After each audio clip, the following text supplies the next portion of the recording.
Alrighty. But thank you guys for coming in, hanging in there, being patient. Don't know what's going on. I guess it's a little caravan of all the cars that everybody got a little money coming through.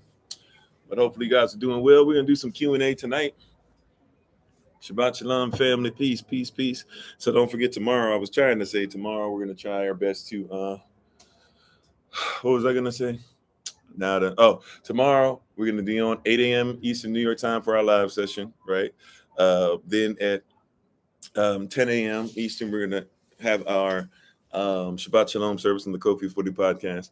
Then at 12 noon, all the classes from Monday to Thursday evening, we're just gonna do all those recordings back to back. We'll do them live. For you also, if y'all want to jump back on with us tomorrow during Shabbat, feel free to. And we look forward to it. But thank you all so much for being on. We appreciate you. How's everybody doing on YouTube, on TikTok? How you doing, Coco? Let's see, Hilla Rose, Ms. Mac, how you doing? Big Brother Thomas, everybody who's on the Don one, Brother Jerron, Sister Beverly, Miss Pierce, Sister Deborah. Hello, shalom to everybody. Peace, peace, peace, fam. Peace. How you doing, Sister Monica? We appreciate you all for being on today. Thank you guys so much. And so we're back. I hope. Looks like we got everything under control where we can make sure we're back every day. And we're going to have a kind of makeup of sorts if you want to join us tomorrow, 12 noon until, I'm saying like probably 12 to 2:30, 12 to 3, but 12 until we'll be ready to go and get started. Don't forget also, sisters, your women's meeting is tomorrow at 7 p.m. Eastern New York time. So we look forward to that as well. Thank y'all for being on. How you doing, Sister Alsha? How you doing, Coco? Thanks for the love. So tonight we continue in our Q&A, questions and answers. How you doing, Sister Nadine? How you doing, Sister Dawn? So if there's somebody got a question, comment, or concern, go ahead and let it be made known. I don't want to just jump in there and start speaking without giving you guys the opportunity to start things off first. So if there's any questions, comments, or concerns that you guys may have, sorry for the bad lighting. It is what it is right now. But at least we're able to get back here and get set up. Got back here about 8:05, so we're doing the best we can. How you doing, you Betty Boop? Well, thank you for that, Sister Mary, Auntie Mary. So any questions, comments, or concerns? Anybody have any questions, comments, and concerns for us? Anything we've been going through in these past few series? Anything you kind of been wondering about? Anything as far as what we're doing? Any questions, comments, or concerns? Feel free to go ahead, let them fly. How you doing, G? Thank you for the love. Appreciate it. How you doing, Insomniac? Any questions, comments, or concerns? Hey, I told you it's basically going to be our evening sessions for a while. We're not going to have another one till Monday, so don't miss your opportunity. How you doing, R. Gray? Any Q&A, questions, comments, concerns? Anything about the word? Anything about, I don't know, whatever, politics, marriage, writings, history? I don't know. We leave it up to you. We leave it in your hands. This is your time. Can we explain Israel going into the second wilderness? So I guess we're talking about Revelation chapter 12. Revelation chapter 12 basically is speaking on Israel being separate. So once again, one of the things about Revelation, a mistake that we make, I say this quite often, one of the mistakes that we make concerning Revelation is that we believe that Revelation starts at Revelation chapter 1, verse 1, when the reality is Revelation is a culmination of many different things. Matter of fact, if you read stuff like Matthew 24, you'll see Revelation is a continuation of that. Daniel chapter 2, Daniel chapter 5, Daniel chapter 7, a continuation of that. Revelation is going to be a continuation of that. In this case, for Revelation chapter 12, with Israel, Genesis chapter 3 and Jeremiah chapter 3, Revelation 12 is a continuation of that. So what are we talking about?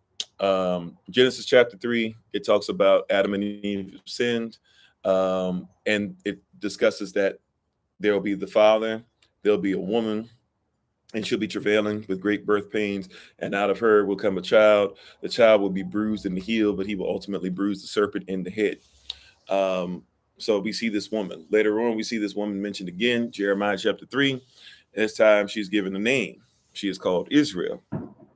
Then we see in Revelation chapter 12, this same woman, this time she has 12 crowns on her head, and she is travailing, as it was predicted, as it was prophesied she would, in great pain. And out of her comes the child. Isaiah chapter 9, verse 6 and 7. The child is born, a son is given. The government will be upon his shoulders, and his name will be Wonderful Counselor, the Mighty Elohim, the Everlasting Abba, and the Prince of Shalom, the Prince of Peace. He's born.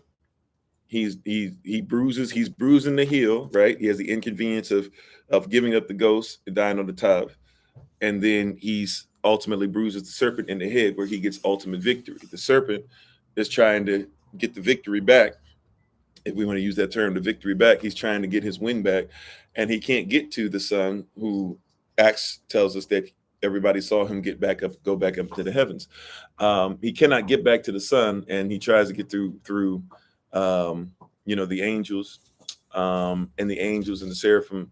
They basically wipe out the demon, or the demons and the devil, kick him out of the earth down there. Now the woman who gave birth to Yahshua, who is the Christ, the Messiah, it says that she was that at this point she's still on the earth, and while this is going on, she has gone into the wilderness. She's gone to separate herself. And it says that when the serpent comes down, he looks for the woman out of anger. Since he can't get to the Messiah, he gets to the woman who birthed her, to Israel. So he tries to go after her, and he spits water. Now, in the vision and the dream and Revelation, and in visions in general, whenever you see water, you can think one of two things mainly. You can obviously think of the spirit, but also water represents people in a dream or a vision. So when you do study on dreams and visions, you'll discover, especially in the biblical dreams and visions, you'll always see that people are connected to water in dreams and visions. So he spits this water, these people, right? The same people that the beast will rise up out of. So the people who are at the water, the beast rises up out of those people. Those people worship the serpent, the devil, and the beast, the government that represents the devil, is going to rise up out of that, right? So that's something that we see there. But getting back to the Revelation 12, the serpent, the devil, spits his people at this woman, Israel. And it says every time that the devil tries to get the people that try to get to her, Israel is protected by the clay, right? The Most High. He builds up he builds up the clay out of the waters. He builds up the clay to protect us from the waters. So then from there, it says the devil then turns his attention to the remnant, those who are not with Israel in the wilderness. Now, the wilderness experience, whenever you see the wilderness take place, the wilderness is a preparation phase. And we're seeing a repeat, if you want, even going back to, Shalmat, or to Exodus, going all the way back there to where now in Exodus we're dealing with, let my people go, Pharaoh, Kemetic people, Israelites, etc., and they go into the wilderness. Now the wilderness represents what? Is the opposite of civilization. So when somebody says you're wild, right, the word they use is wild, right? To say you're savage, to say that you don't fit into society, you don't fit into civilization. But we're not trying to fit into civilization. We're trying to leave it to be ready for our husband who's coming back, right? To make sure we have oil in our lamps so that when he comes back, we'll be ready to go. And when we go out to the wilderness, we're actually keeping our own civilization, which is not our own, it's the Most High's, right? But we're taking ownership, if you will, of our relationship with him and allowing him to set the standard for us, as we talked about earlier this rising. So that's what we're supposed to be doing nowadays, is getting ourselves together to come to separate, but not even what we're messing up, and we're separating even from each other. But our goal is to separate so that we can be ready for the new Yarashalam. Just like Abraham paid a tithe, we went through slavery and all that, and then the place that he paid a tithe to, right? That's where our shalom, our peace, our Yarashalam, Jerusalem, right? He paid the tithe to the King of Shalom. Well, the same thing, right? We're tithing, we're giving our best, our greatest. Even Yahshua's blood, right? The best was given. And now that the person who gave his best is gone to prepare a place for us, and he's going to come back for us soon. So we're trying to separate ourselves to be ready for that. Not necessarily even segregate, right? But separate. ourselves. And when we're in that position, we can be ready to go. So it's a lot of different things. You said, was Yehoshua black? Because Jesus means half man, half Zeus. It's a nickname he was given.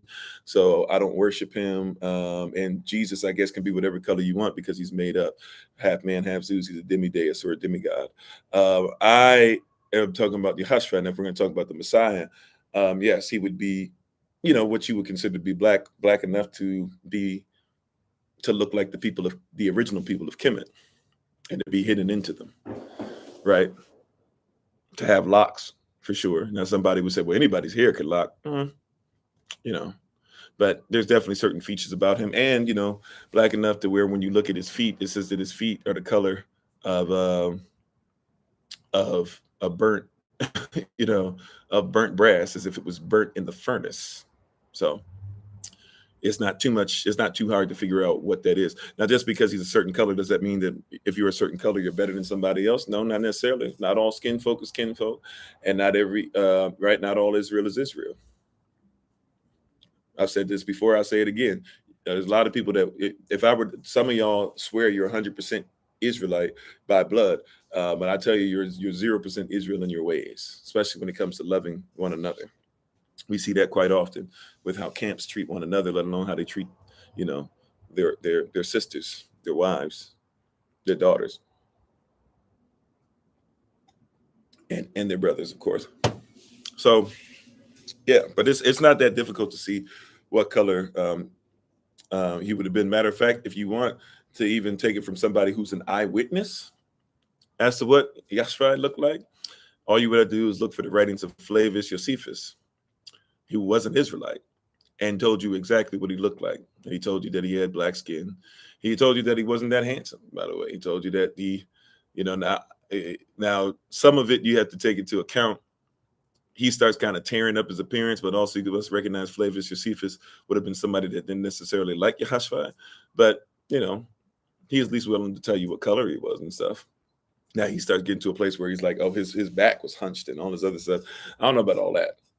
Right, because he didn't like him. He was more of a friend with the he would have been more of somebody who got paid by Herod, and then somebody who was defending the Pharisees position. But yeah, there's different, you don't just have to only look for the Bible to be able to see what color he was. And if we just look into it recently, if you want to look in documentation, there's movies that have been made going back into the 1800s. We forget that, how quickly we forget that people were able to not only take pictures, but also, there's pictures that go back to the early 1800s, right? There's cameras that exist. There's people that take pictures of people in India still on the streets of India who have kept cameras together from like the 1840s. Like there's pictures that exist of Ulysses S. Grant and General Lee and others. You're talking about 1860s, right? So we have this weird thing that we don't think that, there's even people who fought in the Civil War that we have their voice on wax. Like we can actually listen to what they said about the Civil War. There's actually a Civil War survivor who's on television, who was on a game show that you can listen to him, right? He can barely hear anything at that time. But you have to, so there's a lot going on. But yeah, if you look at some videos from the 1800s of what Israelites look like, you'll see what an Israelite looked like, not just at the time of Yehoshua, but even the time now. Although some people might flip that and say, well, how do you know that's what they look like at the time? But there's evidence out there. You said what 3 languages were on the cross of Yahshua? So first language would have been Avra or Ivrit or Hebrew, if you will, Paleo Hebrew. And it would have said, here is, so Yehoshua, Malachih at Yashva or at Yahweh Einer. In Hebrew would have said, here is Yashva, King of the Hebrews, right? Then in Greek, it would have said, here is Yesus, I-E-S-U-S. Some would say, you got to say I-E-S-O-U-S, whichever, where we're kind of picking and choosing a little bit. But then that would have been in Greek because you already had people that didn't even speak Hebrew anymore, or at least not that much. Or you had people that remember, Israel was already conquered. Just because they had not scattered didn't mean they were not conquered. That's why they didn't like Matthew. Remember, because Matthew was a tax collector. Who was he collecting taxes for? Not Israelites. He was collecting taxes for Caesar. So they felt Matthew was a traitor. right? But so you have that in Hebrew, you have it in Greek, and then after that, you would have had it in Latin. Greek and Latin, two of the top languages, if not really the two top languages that the Romans really had great respect for. And if you were educated, they felt you should have known those languages. So those are definitely there. And how you doing, Sister Sharice? I feel like I missed, it wasn't a question, but somebody's comment from earlier. How you doing, Brother TJ? How you doing, Trauma Shaman? What was okay, I felt like it was a comment I missed from earlier, but you said the four horses in Ezekiel. Yeah, you can see those things in Ezekiel. There was something I was looking for.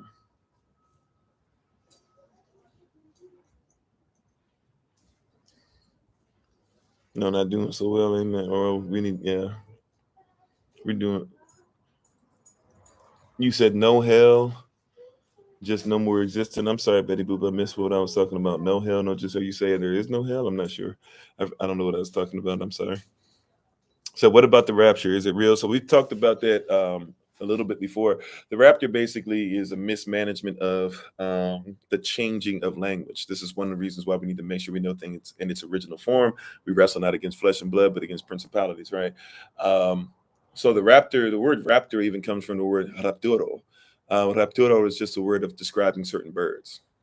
Nobody thought the dinosaurs were raptors, by the way, and they misidentified the ones that they call raptors in the movies, and they made them extremely big to try and scare y'all. But nobody cared until they started trying to tell y'all dinosaurs are birds. Nobody, you know, even used that term for dinosaurs. Raptors are birds, and so some of the fastest animals, including the fastest animal, it's a something falcon, but basically it's a raptor, and it can come down, I think, at like 270 something miles per hour. I might be way too high. It's not too high, actually. It's 200 and like it's at least like 250, I believe.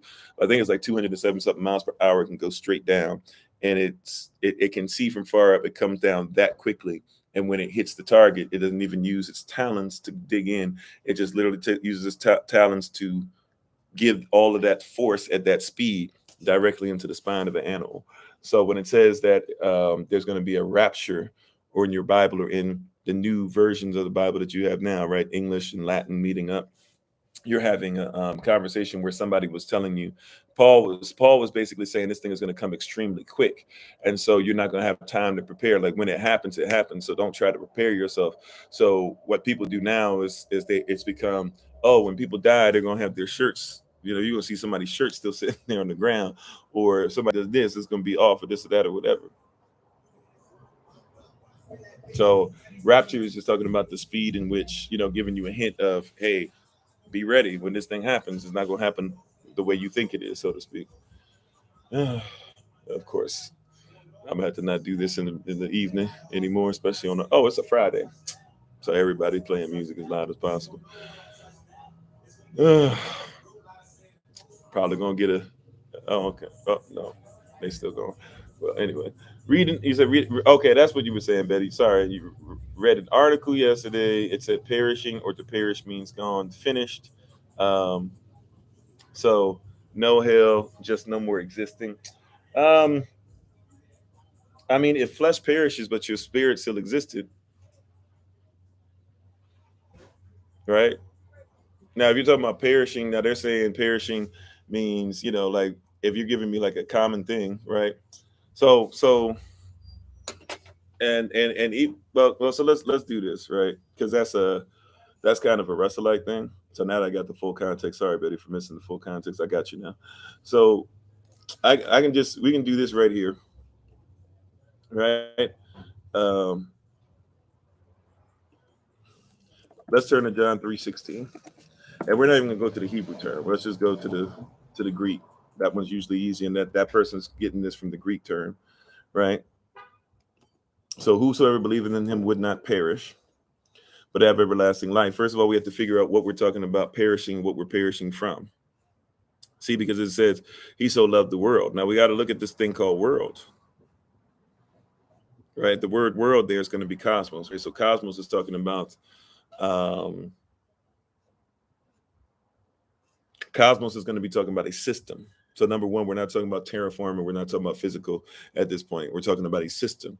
He loved his own system so much that he sent his only begotten son, said, whosoever believeth in him shall not perish. Now, this word perish here literally means to put out of the way entirely, abolish, put an end to ruin, to render useless, to kill, to declare that one must be put to death.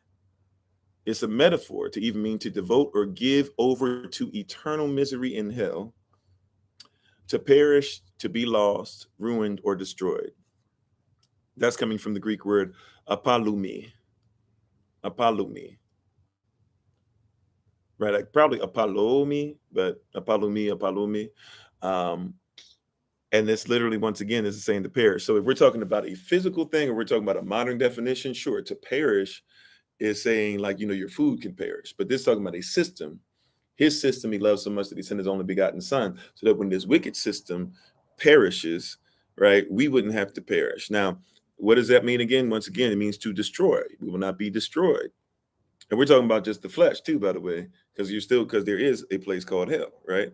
Um, it says we don't want to be destroyed, put out of the way entirely, abolish, put an end to ruin, to render to be useless, to kill, to declare that one must be put to death, to devote or give one over to eternal misery in hell, to perish, to be lost, ruined, destroyed, or to lose. So there was never a problem with Sha'al or Sheol or hell um, in Israel or Israelite faith, right? So I'd have to see what the person was getting that from. It sounds like they're getting it from a modern definition of the word perish, like a perishable item, like a can of something. Um, can perish or something like that.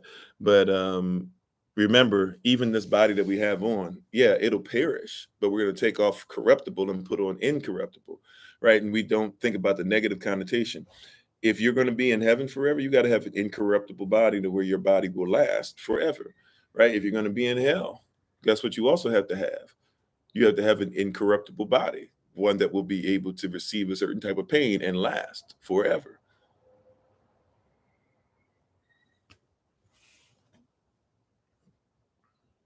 Right. So it depends on the reference point, but I would highly I would suggest, without reading it, I can't say for sure, right? But I would highly suggest that the person who's giving that information is not coming from a scriptural base definition wise.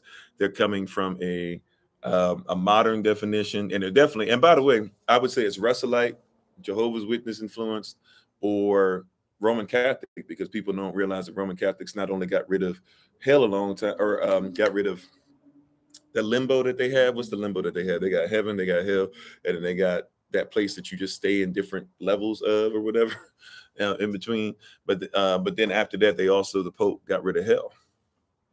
So that's kind of a new world order move too. That's not necessarily a biblical move. Purgatory, thank you. Yeah. So that's kind of a new world order type thing. That's not really a biblical definition. Yeah, thank you, Sister Marion. Yeah, purgatory. Thank you, brother. Purgatory. So it's not really a biblical definition that we're working with at that point. You said my Jehovah's Witnesses father told you as a child it didn't make sense for everyone to see him as Christ. At the same time, all of the scripture says it. Yeah, that's a Russellite thing. Once again, if you look up Charles Taze Russell, that'll help you with some of that and do some research on him. He's the reason why Jehovah's Witnesses exist. He changed a lot of things up in scripture, and he took a lot of things the way he felt it to be, rather than letting the standard be what the Most High, said or did or wanted for us. So it's a lot of stuff. And how you doing, Takwa? There's a lot of stuff that's in there that's like, very iffy, very iffy, very hard to be able to catch. So,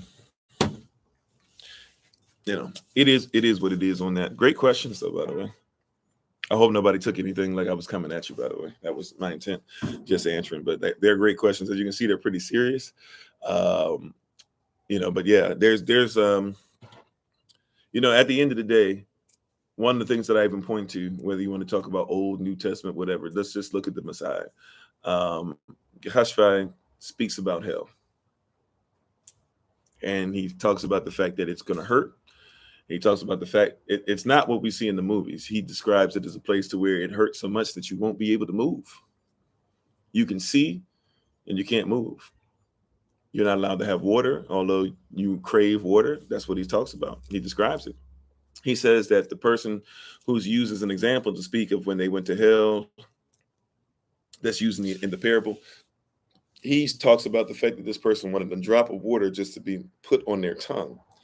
And he was told no. It even talks about how he could even see what was going on across the chasm, right? So he was in hell and he could see Abraham and the man who was poor, who he had treated like garbage his whole life, thinking he was more pious because he had more money. And he could see the person he had treated like garbage his whole life in Abraham's bosom in heaven. And Abraham was able to talk to him while he was in hell. Right? That's described, right? That's what we say, read your Bible, it'll bless you. It's right there in your Bible. Tells you specifically what's going on. So, we have to catch that. And, we have to be ready for that, ready to not deal with that, but the Messiah has no problem talking about hell. So if he has no problem talking about it, we got to ask ourselves, why are we so quick to try and change what he's saying? And I'm not coming at the person, it was just a question based off of something you saw. I just wanted, to make it real. Like, we keep trying to change this stuff. Like, Sha'al is a real place, right? Sha'al is mentioned. It's told to you where it is. It's told to you that it's deep, deep, deep, deep, deep in the earth before you get to the waters that are underneath. It's told to you that this place is not a place that the devil's in as of yet, but he will be one day. Yeah, be mindful of how you treat others, for sure. So there is punishment that comes with those things, right? And even you can live through hell right now. And if you live through hell all this time, right? Especially because many of us have been taught not to seek heaven on earth. We've been taught to wait till we die to get to heaven. And then we'll go ahead and stop dealing with hellish situations. If you've been going through all this hell your whole life, now's the time that you can stop dealing with it. You know what I'm saying? Like, you don't have to deal with it. Don't go through all this hell and then end up living in it for eternity. What's the point of that? How you doing, Sister Nadine? Right? Like, don't go through all this hell all this time and then end up going through it for eternity. You said, what is this faith or culture that we practice called? The kingdom of heaven? Followers of the way? Children of the Most High? Yashra? Israel?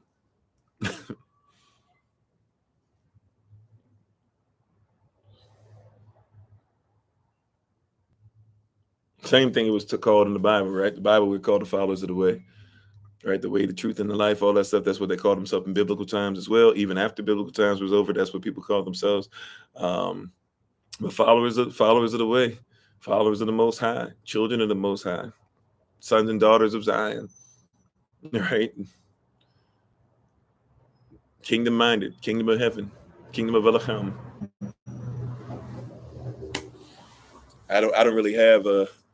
I don't really know outside of what's in the Bible what to call it. I just call it the same thing. I know there's a lot of people. Yes, we have an organization and we call it Servants of Christ, right? But at the end of the day, it shouldn't have changed. Yahweh is still his name. Elohim is still his title. Yashdal is still the focus. Anybody grafted into Yashdal, you coming on in. Like, and even anybody that was before Yashdal, right? It's still a grafting place, right? It's not just only about Yashdal, but it's, that's what he used. So anything outside of that would be me just trying to put something extra on it, you know what I'm saying? And I'm not going to give you that, or I'm not going to say give you that per se. I mean, I'm not going to do that to you. I wouldn't put that upon you, put something on you that's not even for us. How you doing, Brother Anthony? What's for us is for us. We talked about that this rising, right? If it's for us, let it be for us. So if it's his will that's for us, let it be his will for us. Am You said you didn't know what to call it when people ask you. You just called it kingdom living. Yeah. So I just say, biblically speaking, you can say you're a follower of the way. Say you're Yasrael, Israel. Even if you're not born or by blood Israel, you can still say you're Israel if you're following the way, and if you've been adopted in, of course, and if you're being grafted in, all that stuff. So Israel, faith of Israel. I don't know, the kingdom of heaven, kingdom living, etc. Like all that sounds great to me. You know, as long as it's biblical. I don't really have like I don't know if there's something new we should call ourselves, because at the end of the day, we're not trying to do something new. We're really just trying to get back to who we always were. You know what I mean? Um, so it is what it is. That being said, though, the time is late, and we do have class for those who are taking for those that are taking herbalism too. We do have class tonight. So I'm going to go ahead and take my leave. I will see you guys tomorrow at 8 a.m. Eastern New York time. See you guys again for 10 a.m. for the podcast. And those that want to come back on with us at noon, I don't know how long I'm going to go, but I'm going to make sure that all these classes that we missed this week, every single one will be recorded. We'll put it out publicly. So if you want to come and look for us and spend some time, hang out. If not, I know it's last minute, and I know y'all don't want to be. Look, I thank y'all for being on, but I know y'all don't have to be on all day. This is just something to make sure that it's going to force me to make sure that we are caught up. That by the time we hit 7 a.m. women's meet or 7 p.m. Eastern tomorrow, women's meeting, and then 9 p.m. Eastern Black's Law Dictionary class, we should be all the way caught up so that come Monday we'll be straight. So that's more so what I'm using it for. And I hope and I pray that I'll be able to talk to you guys sometime in between then tomorrow. I thank y'all and I appreciate you. And I look forward to talking to you guys soon. Continue to keep us in prayer. We'll continue to do the same for you. And we love y'all. We appreciate y'all. We honor you guys. And we hope that you guys are doing well. So thank you again. We appreciate you. We hope that Yahweh continues to be with you and your families. We know that he shall, as long as you make sure you don't leave him. He'll never leave us nor forsake us. So I'm thankful to you guys. Keep on pushing. Keep on pushing the excellence. I'm excited about the word tomorrow. A little spoiler alert. We're going to talk about Balaam doctrine, and we're going to actually talk about Balaam in the Bible. So a lot of people have heard me mention Balaam or Nicolaitan doctrine and stuff like that for the first time, and you kind of get it, but we haven't really gone deep into it. So we're going to talk about Balaam tomorrow. Something if you've read your Bible before, you've come across this, but you probably will be like, I can't believe I never really took time out to study this, because a lot of people never have. When I say Balaam doctrine in Revelation chapter 2, in verse 14, people are like, what is that? Right? So if you want to get a handle on it, I believe, now watch me say the wrong place. I think it's 1 Samuel chapter 22 through 24. Matter of fact, before we get off here, let me make sure I'm giving you the right thing. You might want to read about it to be able to see what we're going to talk about. 1 Samuel 22, I believe, through 24. Of course, now my computer's not moving. Oh, interesting. Can y'all still see me on YouTube? I don't know what just happened.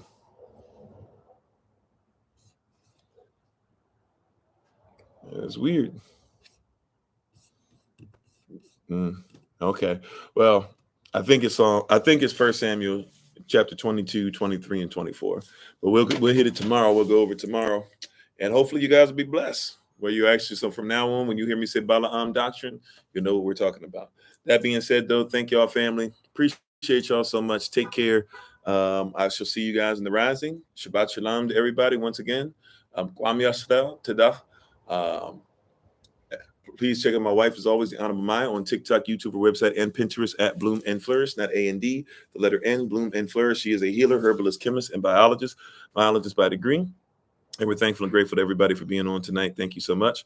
So I'm going to go ahead and take my leave and get ready for class. And I shall see you guys tomorrow on the rising. As always, this has been Pastor Kofi, Pastor Servant of Christ, where we are always changing lives one mind at a time, but being the voice of the voices, speaking the unspoken. Until I have the great privilege, opportunity, and responsibility of being in front of you all again. Please remember, as always, just love that you are loved, you are necessary, you're majestic, you're fearfully and wonderfully made, and you, which is all of us working together, will be the reason why people who are in this system no longer have to be of it. Shabbat shalom. Kwam Yasta Tada.